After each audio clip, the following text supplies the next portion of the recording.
Vadanappally KM-LP സ്കൂളിൽ വാർഷികാഘോഷം നടത്തി. പഞ്ചായത്ത് അംഗം സരിത ഉദ്ഘാടനം ചെയ്തു. PTA പ്രസിഡന്റ് ദേവരാജൻ അധ്യക്ഷനായി. പ്രധാനാധ്യാപിക ബോബി, സ്റ്റാഫ് സെക്രട്ടറി രാഗാഞ്ജലി, രണ്ടാം വാർഡംഗം ഷബീർ അലി, BRC കോർഡിനേറ്റർ സലാവുദ്ദീൻ, ഗ്രീഷ്മ, പൂർവാധ്യാപകരായ മോദം, ശശികല എന്നിവർ സംസാരിച്ചു. എൻഡോമെന്റ് വിതരണവും കലാപരിപാടികളും അരങ്ങേറി.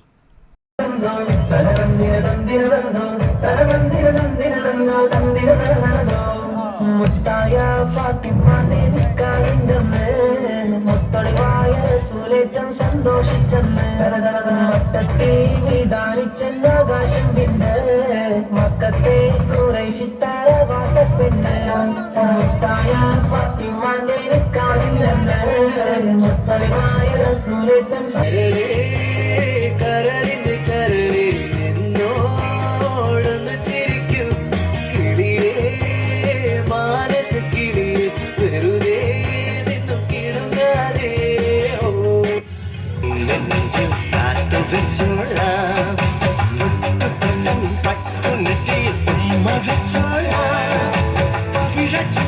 പട്ടണത്തിലെ പാൽക്കരനോല